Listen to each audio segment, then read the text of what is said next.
ربنا واجعلنا مسلمين لك ومن ذريتنا أمة مسلمة لك وأرنا مناسكنا وتب علينا إنك أنت التواب الرحيم ربنا وابعث فيهم رسولا منهم يتلو عليهم آياتك ويعلمهم الكتاب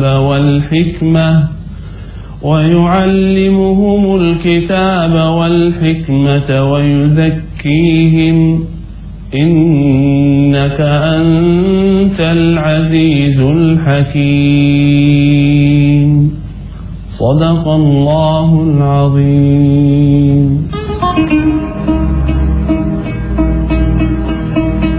Bismillahirrahmanirrahim. Assalamualaikum warahmatullahi wabarakatuh.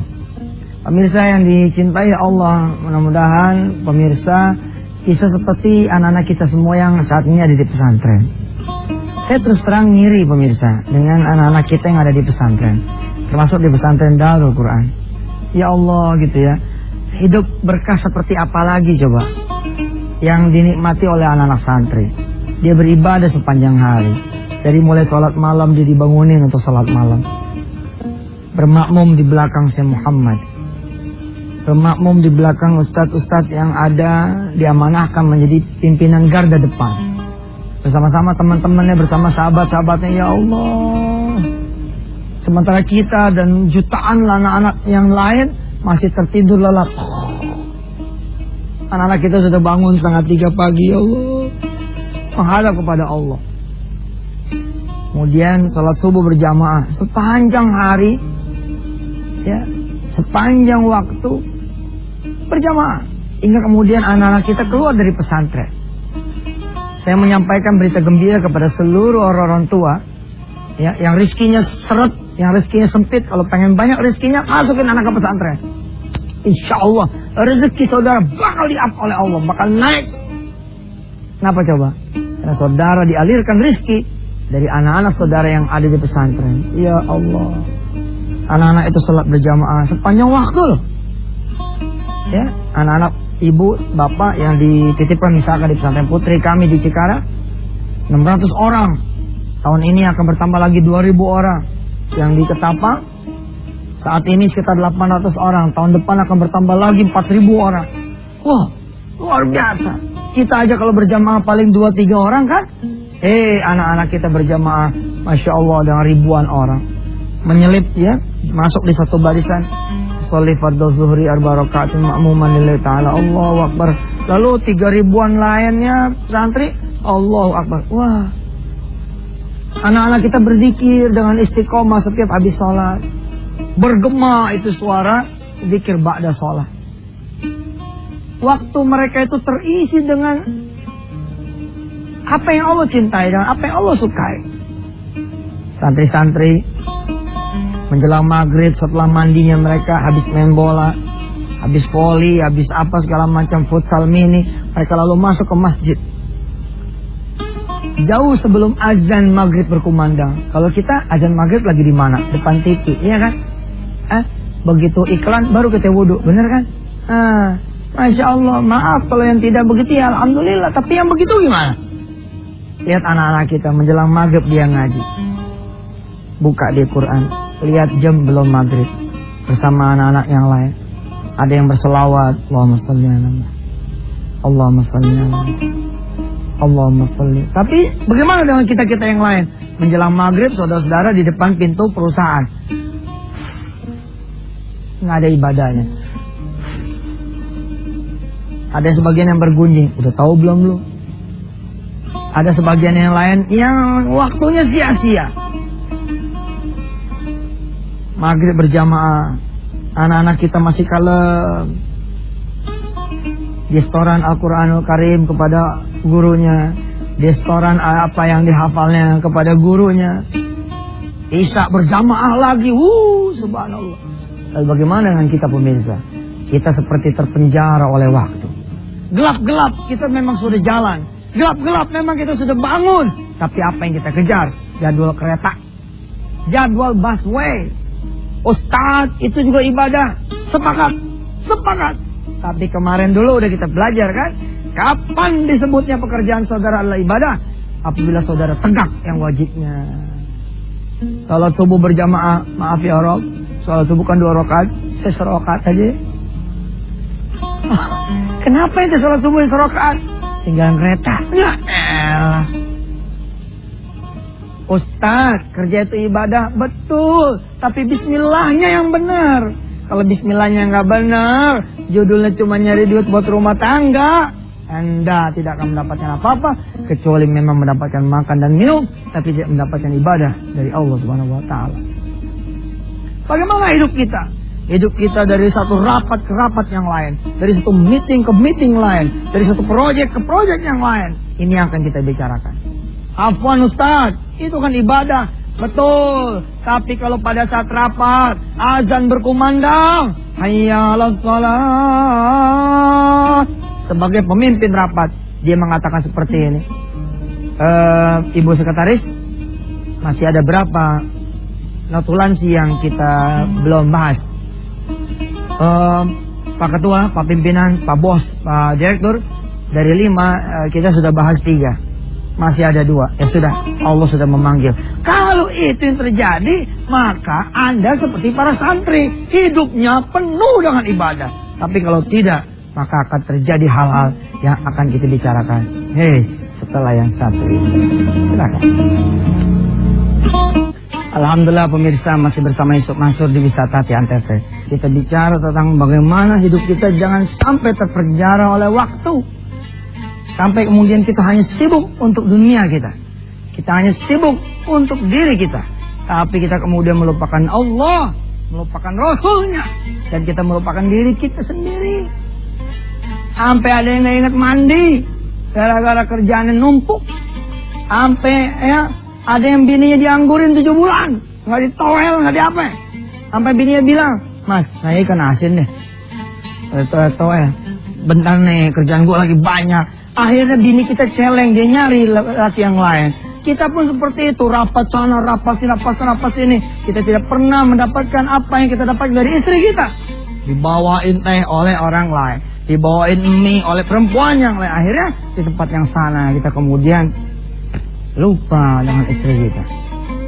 Saudara punya anak, tapi itu anak, ya Allah, menganggap Anda seperti mesin saja.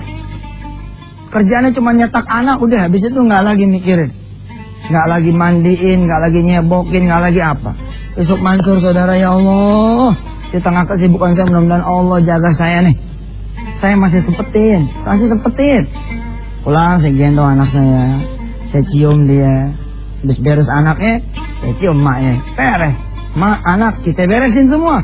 Istri masih merasa saya sebagai suami, anak masih merasa saya sebagai ayah. Bagaimana saudara? Saudara punya ibu, sudah tidak lagi berasa saudara masih hidup ibunya. Karena saudara punya ibu, kayak saudara tidak punya ibu. Ibunya saudara pun merasa seperti sudah tidak punya anak lagi. Anaknya masih hidup, tapi nggak pernah mau tahu ibunya kayak gimana. Karena sibuk terus dengan urusan pekerjaan. Andai pekerjaan itu menjadi ibadahnya kepada Allah, maka hidupnya tidak akan sia-sia. Tapi bagaimana kalau kemudian pekerjaan kita, proyek kita, bisnis kita emang gurita, tapi kemudian apa yang kita lakukan itu bukan untuk Allah. Inilah yang kemudian Allah katakan di dalam surah Al-Hasyr. Ya ayyuhalladzina amanu taqullah wal tanzur nafsum ma qaddamat lighad wattaqullah innallaha khabirum bima ta'malun. Kerjalah. Ya, jangan lupa baca bismillahnya, nawaitu tawakkaltu 'ala Allahnya, diawali dengan sholat malam, diawali dengan sholat subuh, sampai kantor sempetin sholat duha, luangkan waktu untuk Allah, nanti Allah meluangkan waktu buat Anda semua. Wala takunu kalladzina nasullaha fa'ansahum anfusahum ulaika humul khasirin. Jangan sampai Allah mengatakan kepada kita semua, kalian seperti orang-orang yang lupa kepada Allah. Fa'ansahum anfusahum. Kemudian Allah membuat kita lupa sama diri kita sendiri. Allah membuat kita lalai sama kesehatan kita.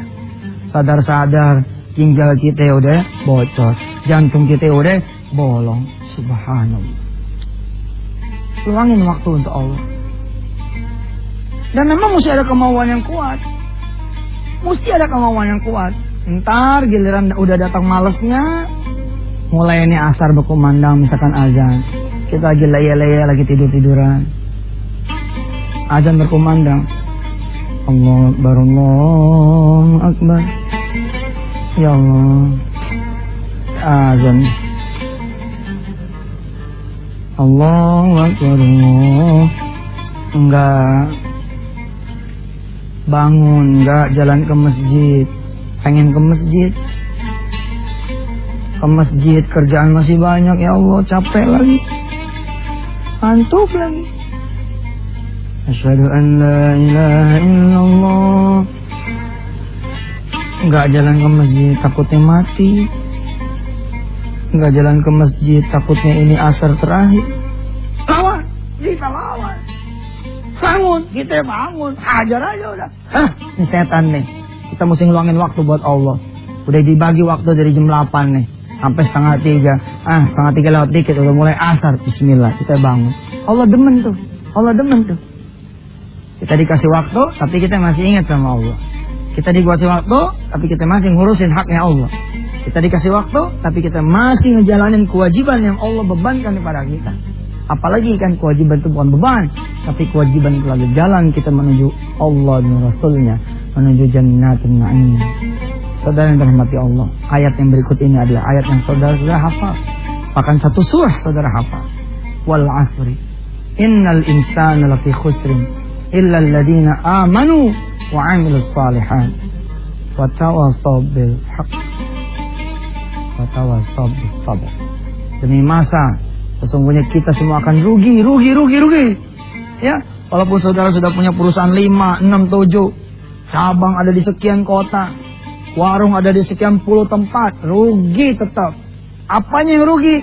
Kalau setiap malam gak bangun malam, ya, setiap duha kosong, tidak ada kemudian pendebetan atau pengkreditan amal soleh di waktu duha, rugi.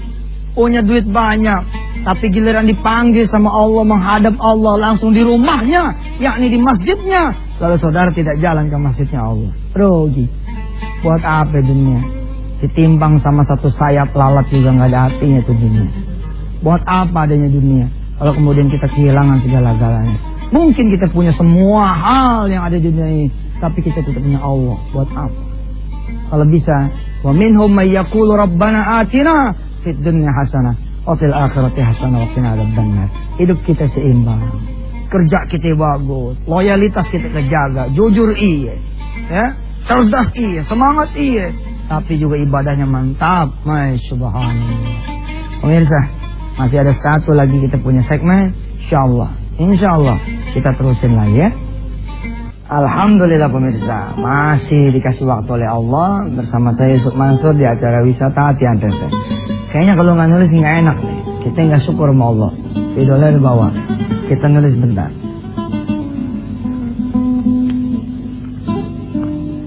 Soal waktu ini harus kita benerin, ya. Jadi dari 24 jam yang Allah udah kasih kepada kita,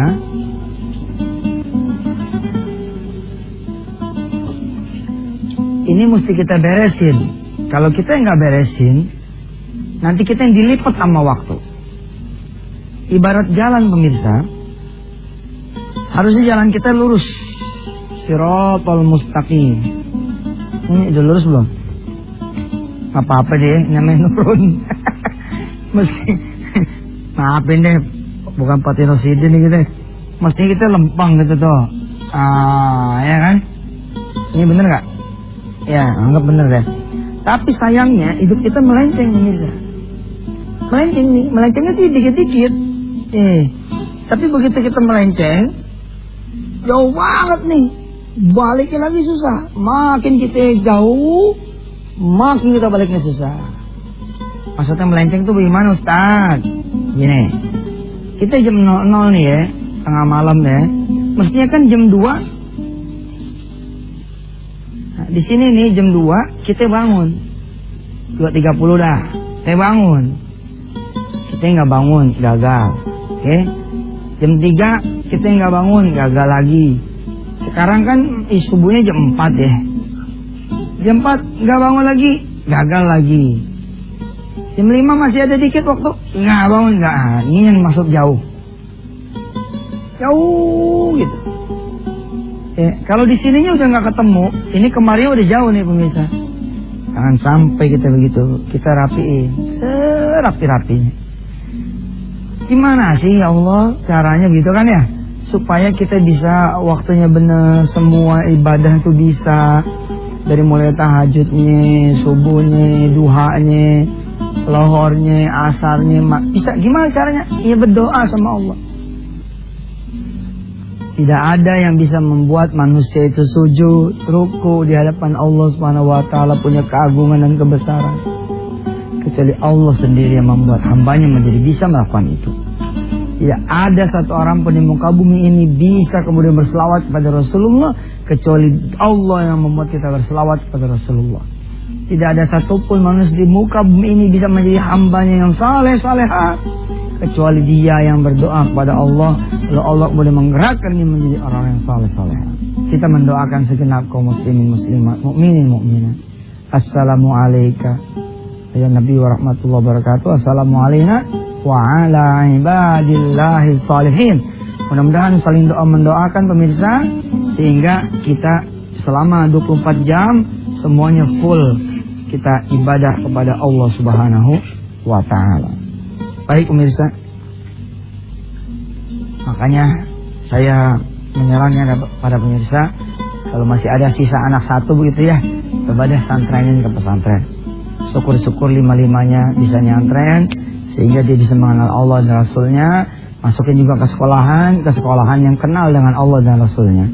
Saya kemarin prihatin pemirsa, ada alumni kami SMA-nya dia pindah.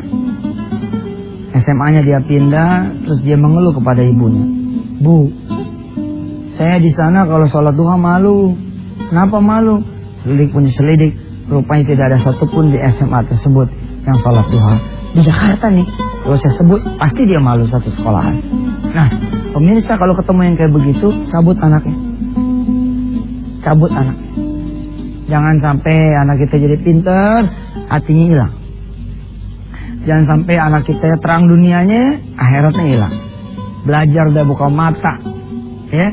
Sama mereka-mereka yang hidup dunianya berapi, dunia bagus, ketika akhiratnya tidak bagus, dia akan jauh hidupnya. Kalau udah di atas Allah tarik, beng, jatuh dia. Sekolahan di sana tuh disiplin, tertib, rapi, keren.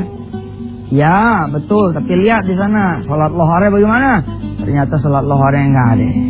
Keluar jam 2, keluar jam 2, keluar jam 2. Salat duha apalagi nggak ada. SD 6 tahun, SMP 3 tahun, SMA 3 tahun, 12 tahun anak kita tidak terbiasa salat sunnah duha, maka jadinya seperti Anda semua yang tidak bisa melaksanakan salat duha. Kenapa? Karena dari kecil tidak terbiasa.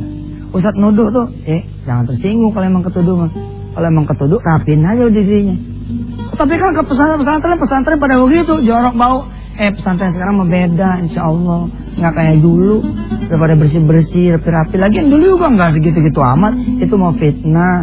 Pesantren dari dulu alhamdulillah hidupnya barokah, insya Allah deh, pemirsa, ya. Jangan sampai kita terpenjara sama waktu, kemakan sama waktu, sampai kita tidak bisa mendapatkan bahkan hak untuk diri kita sendiri. Ilaliko pemirsa, sampai ketemu di hari apa berarti besok. Membahas tentang apa rahasia saja lah. Sampai ketemu besok. Wassalamualaikum warahmatullahi wabarakatuh.